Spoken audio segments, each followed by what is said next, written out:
Yep, John Tomino, co-founder and director of In My Father's Kitchen.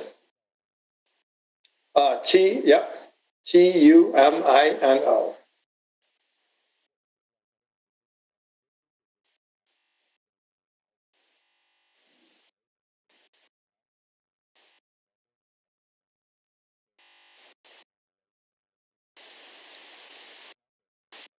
Yeah,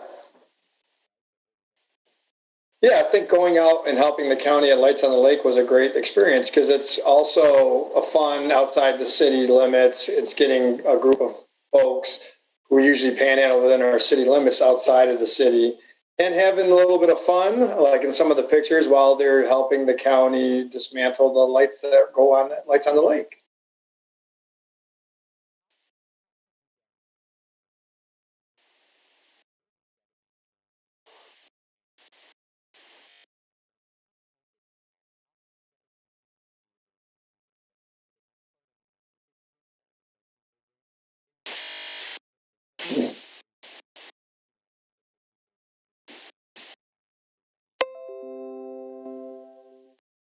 Yeah, so for the first 2 months of when the pandemic started, we were shut down completely, and then the county gave us the green light to go back with six participants instead of nine, so that we could social distance on the van while wearing masks. So we're always checking temperatures, giving out PPE, asking people the questions about if they've been in contact with anybody. And then we bumped over the summer, we got the bump back up to nine, but then we had that spike again. So we made a decision internally to go back to six. So we're back to six. And I'm looking forward to getting back to nine because there's a lot of people that need the opportunity, but we want to make sure that we're safe.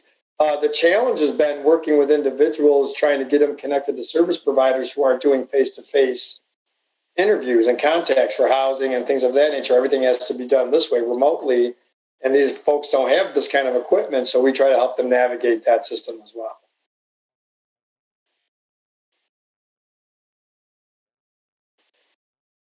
No, not to my knowledge. Like, for example, Kevin and I will be getting our second round of Moderna on Thursday because we're frontline workers. And that's one of the things that we're trying to talk about. How can we then, when it gets ready for these folks to get a shot, how do we get them coordinated, and maybe we could become that vehicle to get them to the on center or whatever.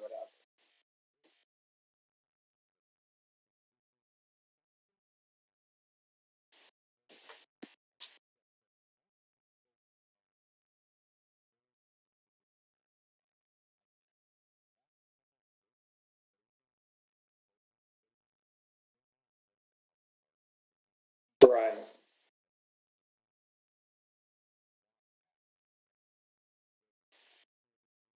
Yeah. Yeah, that's a great question. Yeah, they are very isolated individuals. They're remote in regards to just being a solo kind of lone wolf scenarios. If they do hang out, it might be two or three people, but they're so disconnected from everything, you know. And then the thing with COVID, it's such a mystery how some people get it and some don't, and you don't even know how people got it. So it's, but with them, we thank God we haven't had anybody that we know of that's been on our van or anywhere that has contracted it.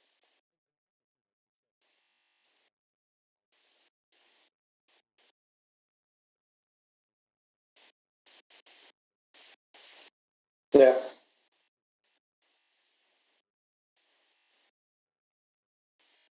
Yeah, so Dr. David Lehman still comes out with us and does street outreach, but he's also available for our higher ground team. If anybody had some kind of medical concern or need, he'll go out and meet them at the van. And we have tested people. Doc's tested four, and so far all four have come back negative of those four that he tested.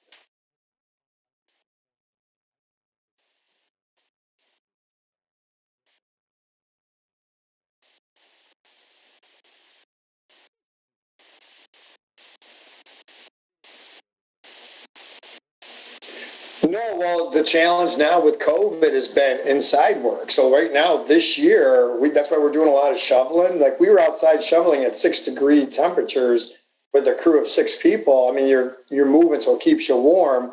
But last year, we were able to go indoors with a lot of the county. The state fairgrounds was allowing us to go help. But because of COVID and organizations streaming down with their actual staff, it wouldn't be right for us to go in and take someone else's job. You know what I mean? So for us, it's been really being creative to try to find outside stuff to do. So we're shoveling out fire hydrants. We're going through neighborhoods, just cleaning out sidewalks. If we see someone's sidewalk overdone with snow, we're going to hit it and shovel it.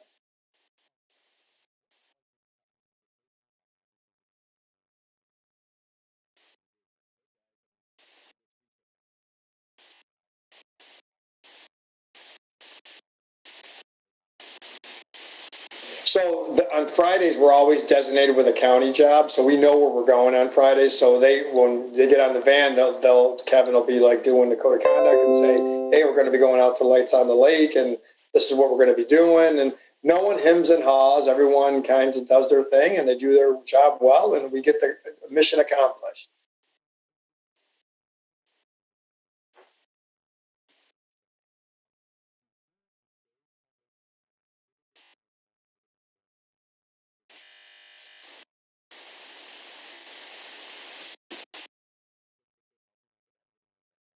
Yeah.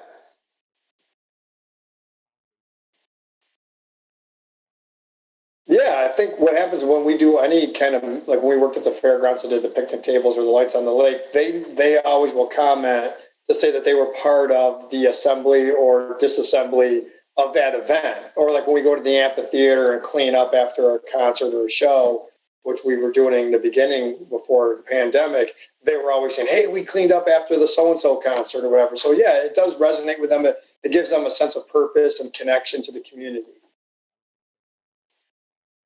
Yes. Yeah. Dignity. Yeah.